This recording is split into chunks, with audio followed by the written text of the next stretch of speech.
Day in my life தாங்க பார்க்க போகிறோம். இதான் எந்திரிச்சோம். பாருங்கள், என்னோடய பூச்செடியில் அழகாக ஒரு பூ பூத்துருக்கு. குண்டு மல்லி நல்லா வாசனையாக இருக்குது. ஓ, 2 பூ பூத்துருக்கு.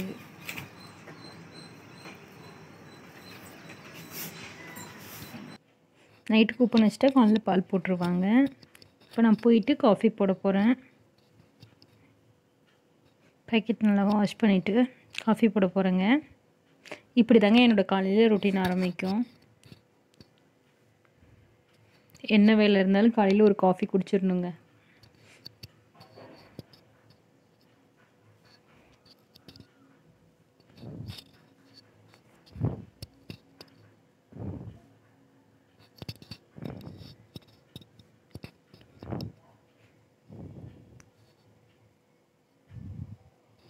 பால் காயட்டும்.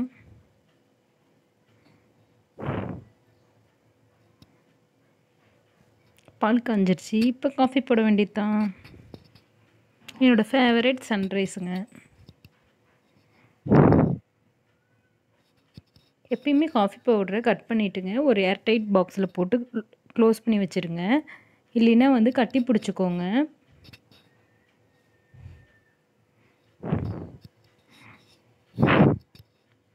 காஃபிக்கு எப்பயுமே நாட்டு சர்க்கரை ஆட் பண்ணிக்கோங்க. அப்போ தான் வந்து டேஸ்ட்டு சூப்பராகவும் இருக்கும், ஹெல்த்துக்கு ரொம்ப நல்லது. நான் நாட்டு சர்க்கரை தான் ஆட் பண்ணுவேன். நான் 2 கப் காஃபிக்கு 4 ஸ்பூன் போடுவேங்க. நாட்டு சர்க்கரை எனக்கு ஸ்வீட்டாக இருந்தால் தான் பிடிக்கும்.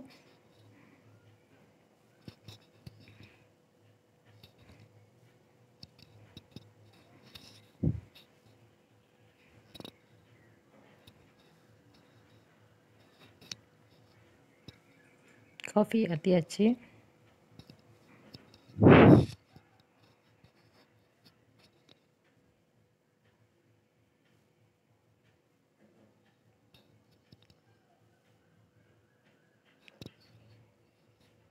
இது போய் என் வீட்டுக்காரருக்கு கொடுத்துட்டு வந்துடுறேன். அடுத்து வந்து இன்றைக்கி சண்டேங்க, நான்வெஜ்ஜு மட்டன் செய்ய போகிறோம். அதுக்கு நான் இப்போ பூண்டு தொளிச்சிட்ருக்கிறேன். இப்போ வீக்கெண்ட்ஸ் இந்த இஞ்சி பூண்டு தொளிக்கிறதே ஒரு பெரிய வேலைங்க. நேற்று தொளிச்சு வைக்கலான்னு நினச்சேன், எனக்கு டைம் இல்லை. அதை நான் இப்போ தான் தொளிச்சிட்ருக்கிறேன்.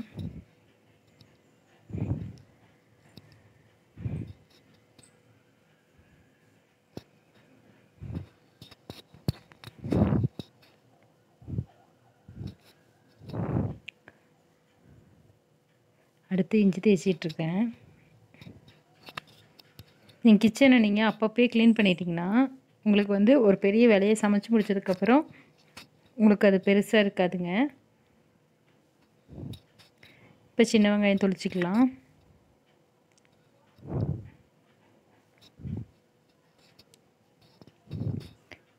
நான்வெஜ்ஜுக்கு சின்ன வெங்காயம் போட்டிங்கன்னா தாங்க நல்லா டேஸ்டியாக இருக்கும்.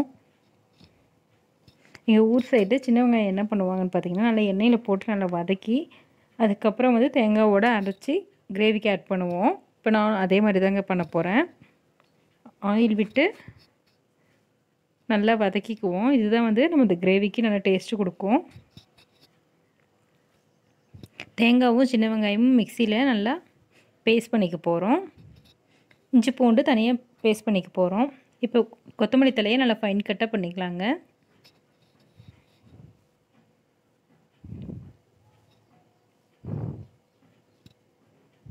பச்சை மிளகாய் நான் ஒரு 5 மிளகாய் எடுத்துருக்கேங்க. நீங்கள் உங்கள் காரத்துக்கு தகுந்த மாதிரி எடுத்துக்கோங்க. இப்போ இன்க்ரீடியன்ஸ் எல்லாம் ரெடி பண்ணி வச்சுட்டேன். இஞ்சி பூண்டு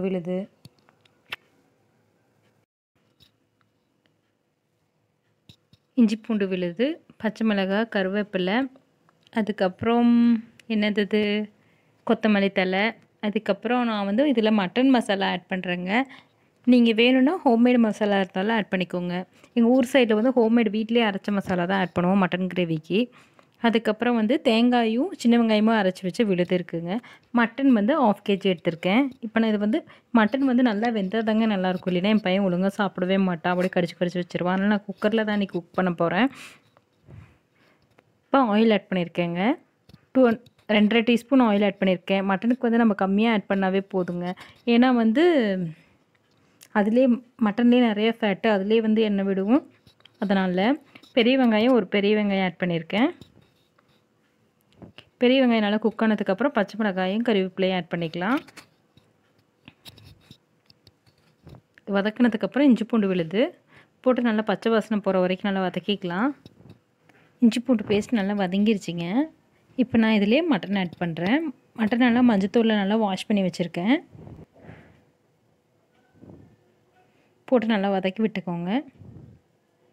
இதிலே நம்ம மஞ்சத்தூளும் உப்பும் கொஞ்சம் ஆட் பண்ணி நல்லா வதக்கி விட்டுக்கலாம். நல்லா வதங்கட்டும் மட்டன்.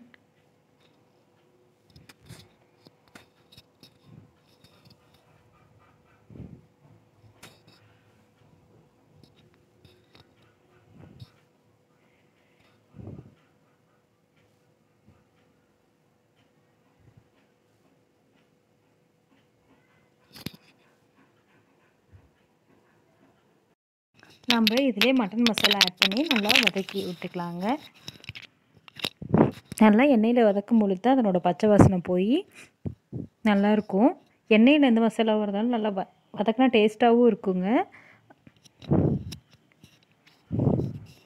லைட்டாக நான் வாட்டர் ஆட் பண்ணி நல்லா மிக்ஸ் பண்ணி விட்டுருக்கேன்.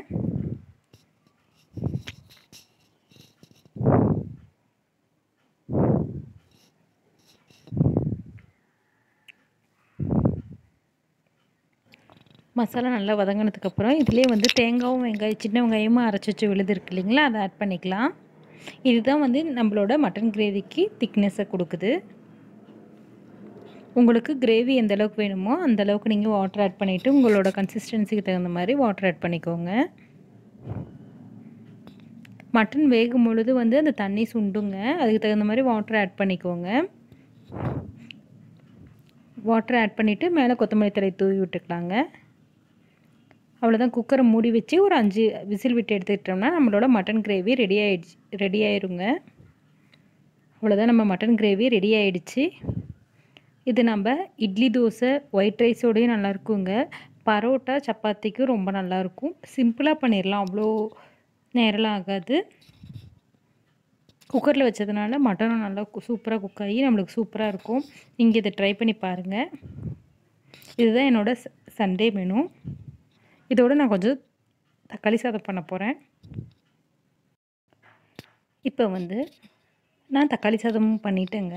இதுதான் வந்து என்னோடய சண்டே மெனு. தக்காளி சாதம் வித் மட்டன் கிரேவி வித் தயிர் பச்சடிங்க.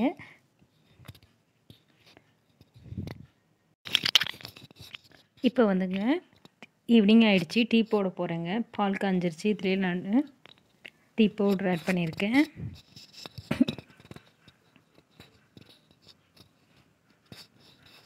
டீ போட்டுட்ருக்குறேன்.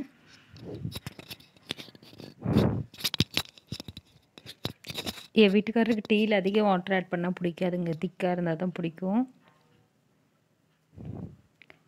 டீ போட்டாச்சு. இப்போ நாங்கள் குடிக்க போகிறோம். அடுத்து நைட் மெனு. நைட்டு என்னென்னா நான் எதுவும் பண்ணலைங்க. மட்டன் கிரேவியே இருந்துச்சு. அதனால் நான் தோசை ஊற்றி இதிலே சாப்பிட்டுக்கலாம் அப்படின்னு சொல்லிட்டு விட்டுட்டோங்க. நைட்டு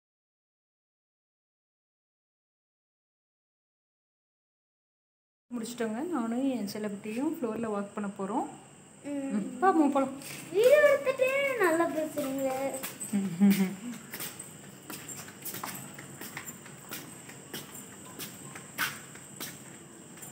எத்தனை ரவுண்ட் நம்ம நடக்கலாம் இன்னைக்கு?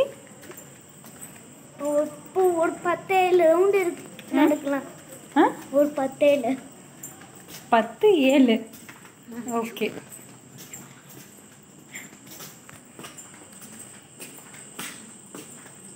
வீட்டுக்கு போகலாமா? 10 7 சேர்த்து 17 ரவுண்டு முடிச்சுட்டு தாங்க வீட்டுக்கு போகிறோம். ஏன் பயப்படுற? ஃப்ளோரில் தான் லைட் எரியுது, அப்புறம் என்ன பயம்? டெய்லி தான் வாக் போவோம்ல, இன்னைக்கு என்ன புதுசாக பயம் அம்முக்கு? டெய்லி வாக் போவோமா? இப்போ டெய்லி வெளியே நின்றுட்டு ஆன்டிஸ் கூட கதை பேசுவோம், நடப்போம்ல. ஆமாம், அது ஆன்டிஸ் இருப்பாங்க. இப்போ தான் அம்மா இருக்குல்ல, என்ன பயம்? அதான் நல்லது. இப்போ அது லாக்டவுனில் வீட்டுக்குள்ளே இருக்குள்ள கொஞ்சம் நேரம் நடந்தால் தான் வீட்டுக்குள்ளே எல்லாம் பொருளாக இருக்கீங்க நடக்கிறது. வெளியே நடந்தால் தான் கொஞ்சம் சாப்பிட்டதும் டைஜஸ்டாக. இன்னைக்கு என்னோட DIML பார்த்து என்ஜாய் பண்ணியிருப்பீங்க. உங்களுக்கு பிடிச்சிருந்தா ஷேர் பண்ணுங்கள், லைக் பண்ணுங்கள், சப்ஸ்கிரைப் பண்ணுங்கள் friends. Keep supporting Salem bites. இது தாங்க என்னோடய ஃபஸ்ட்டு DIML. பார்த்துட்டு எப்படி இருக்குன்னு எனக்கு வந்து கமெண்ட் செக்ஷனில் சொல்லுங்கள்.